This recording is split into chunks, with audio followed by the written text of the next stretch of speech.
Hello everyone, Wenzeltron here, and we are back on Heroes of the Storm, and I'm bringing you some new gameplay, stuff and things, and some more thoughts on how the game has changed. And as you can see on screen, we have the Terror Lord herself, Diablo. And with one of the most amazing skins in the whole entire game, Prime Evil Diablo. So now, you guys all may be wondering, why is Diablo on my screen? Well, you probably already know if you're even checking out this video, but that's because he is an absolute beast right now. And the main reason for that is right here, level 1 talent, Devil's Due. Black Soulstone increases the effects of regen globes and health fountains by 2%. So, this actually is a double duty talent. And has been greatly impacted by the double globe change. It was already good before, and now it is even better. You know, twice the effectiveness, basically. And it just incentivizes Diablo's playstyle. Diablo is a absolute laning, oppressive monster, especially in your Hero League games, which I've seen quite a bit. He just can kind of, once he gets an advantage and he can throw his weight around, sorry, mumbling my words because I'm so excited to play Diablo for you guys, he just takes off. And his sustain makes him so strong with the regen globes here. If you have 100 souls, you have a 20% increase on regens and stuff. It's like you can just get a full health from a fountain. From nothing. It's crazy. It's super crazy and it's a lot of fun to play. And if you're playing in a team setting, Diablo basically doesn't need a healer as long as you're getting in the lane and taking globes. You don't really have to worry about Diablo dying unless you get blown up. But that's kind of hard because Diablo's kit is so hyper aggressive and synergizes so well with so many heroes that it's just one of those things that just works out really, really well. So with that, everyone, let's just jump into a game after I talked a little too much here, but you know what? Who cares, right? So yeah, see you in game, everybody. Alrighty, Heroes of the Nexus, we have landed on Warhead Junction, probably one of my least favorite maps in all of Heroes of the Storm. So let's see, what do we got here? Our team is actually pretty decent with Kerrigan, Jaina, Nova, Ariel, and myself, Dibbles. And the enemy team is Ragnaros, Anna, Tassadar, Varian, and Hanzo. Ragnaros is going to be severely punishable by myself. Hanzo also can be punished pretty easily as well. I know there are a few weird interactions rather with the charging and natural agility and stuff like that. But for the most part, I think we'll be okay. So they got some vision here. Varian is up in this piece. I'm asleep, so I didn't get hit by any of the attacks, but we're totally fine. Totally fine. Just judging by the setup, Kerrigan went a little too deep there. Not trying to make any plays here because that'll just commit myself to death. And that is something we do not need. Jaina is still not playing. That could have definitely been a couple kills had Jaina played. Because they were grouped up so tightly that they were putting themselves into terrible, terrible positions.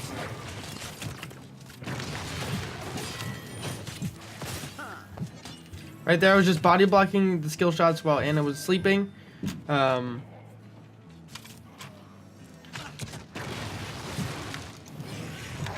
As you can see, the regen globes don't do much right now. They're only a, let's see, 2% per soul, so we're at like another % increase.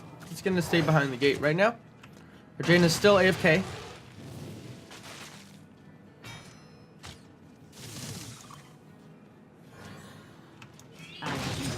Let's help him out.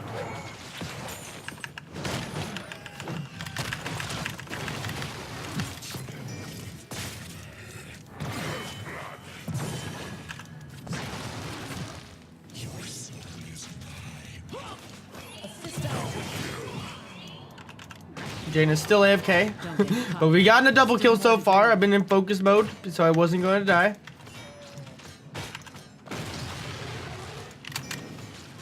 So, I do have to mention though, the enemy team does have a Ragnaros. Ragnaros is super, super strong right now in the last few days.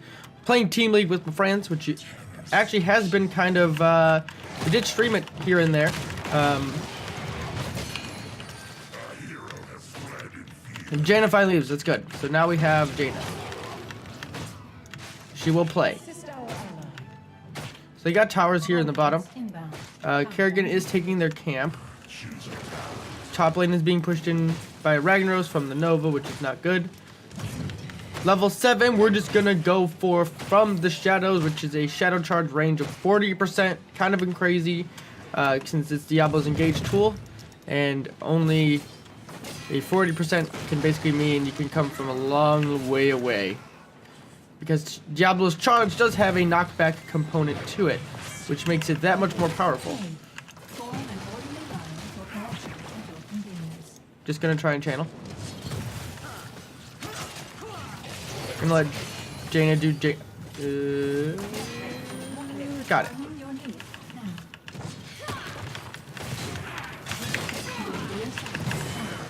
There we go.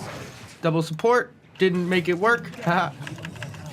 And Kerrigan's camp is doing work in the bottom lane. I'm just gonna use the nuke here because they have to react to the placement, and they were very far forward there. So zoning them out and getting some kills. Okay, so also when you're pushing into a keep, or fort rather, go for the regen globe first, because even if you don't get the regen globe, or even if you don't get the fort per se, that means it makes that lane much, much weaker. And we should be able to get this no problem. I'm gonna rotate up over here.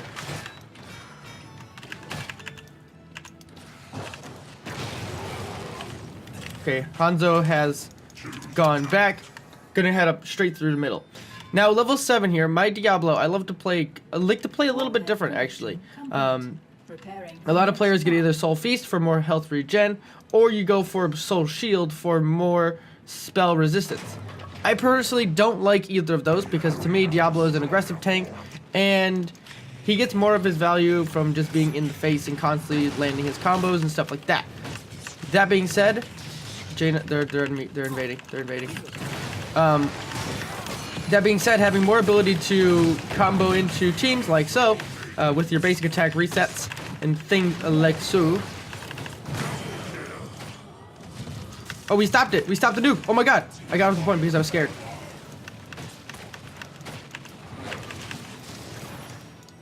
Okay, I'd rather trade the camp over this. I'm too low, I can't go back in. We do have 100 souls now, so our regen is much, much better from getting stuff in the lane. Jaina went to, or Nova went too crazy there.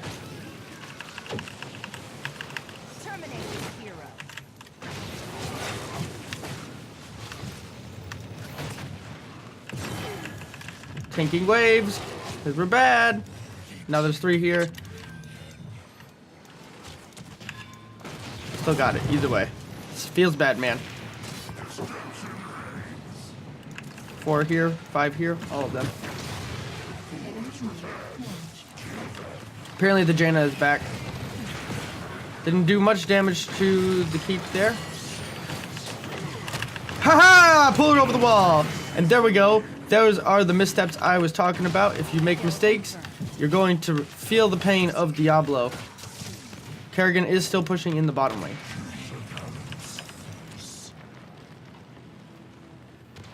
We're going to go for Apocalypse at level 10 here. Was not able to get the overpower off there, but we can head up to the top lane. Kerrigan's about to get a keep herself. Or not.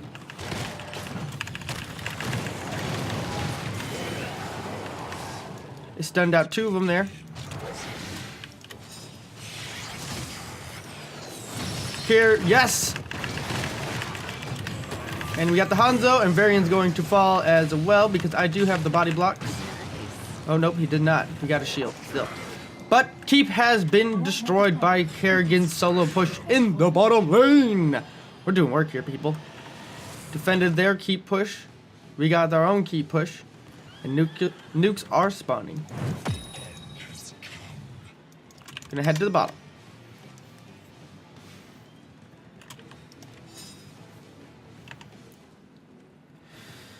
But as you can see, Diablo is one of those heroes that can do a lot on the map and play into positioning errors a lot more than many other tanks because he can provide a lot of damage compared to other heroes.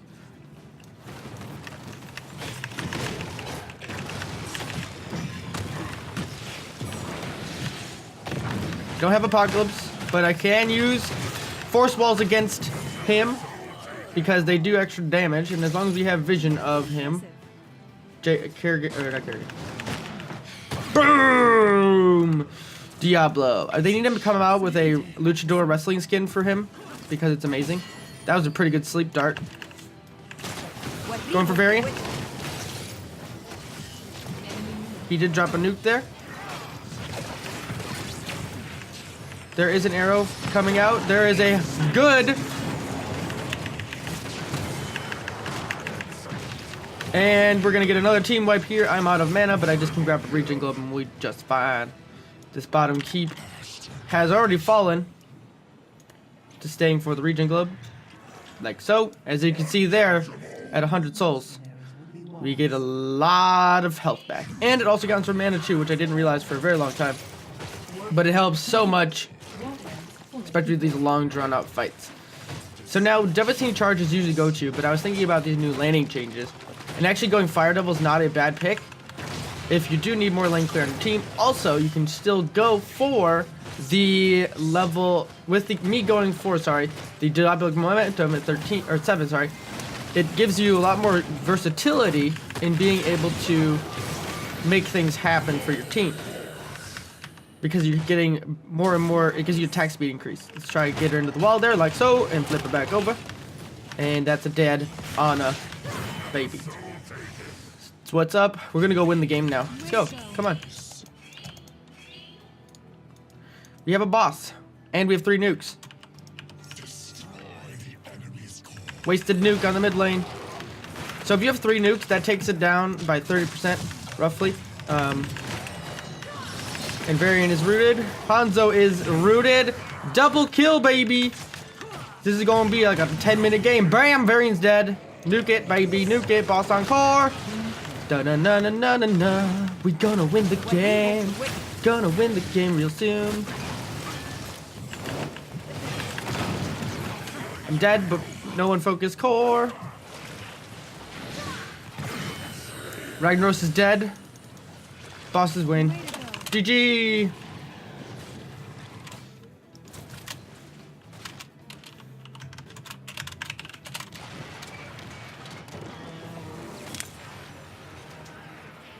One death. Well, this also goes into what I was going to say too.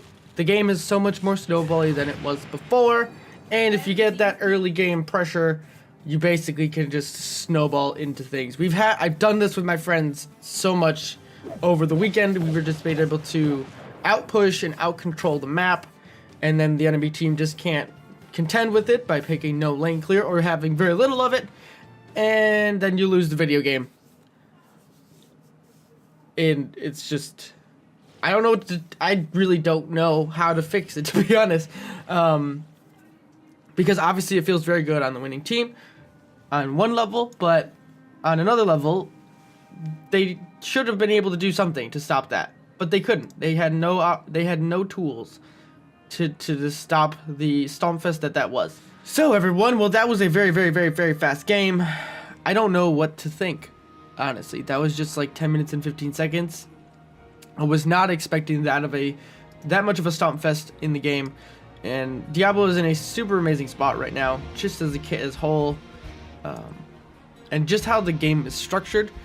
This has been a thought I've been occurring in my head for a little while now. Is the game is early to mid game, meaning level 10 is like your biggest spike, and if you can get the objective around that 10-minute mark and have your ultimates, chain those into some kills, you can pick up a huge lead into the early game, and then translate that into a very early keep, and if people die at the keep who have respawned, you can basically win the game outright. Now, that sounds like a very pro-level strategy, which indeed it very much is. You've seen games in the HGC where they've done that, where they get like an early boss at around the 9-minute mark, and then they have a comp set up and such that they can push the lane with the boss, take the keep very early, and if they pick up some kills at the keep, then they win the game. That should never ever really occur unless it's a very, very mismatched match in a competitive setting within the ranked play or anything like that. For a quick match, I could totally see that because it's just random heroes versus random heroes, but it just feels bad. It just feels really bad. I mean, stomping is fun on one level, but it's not a healthy thing, and it should not become common. So with that, everyone, let me know what you guys think of the current state of the game, and what do you think could fix it? Because I think right now, forts feel very weak. Even though they said that the stats of that back tower have been rolled into all of the forts, I don't know if it has or has not. They need to either buff the health of the towers or the fort itself, or the fort should get some sort of like splash damage or something, because I think it's really important. And I will go into this in more detail in a future video, because I think this is something that really needs to be addressed very, very soon. So everyone, I will see you in the next one, and see you all later.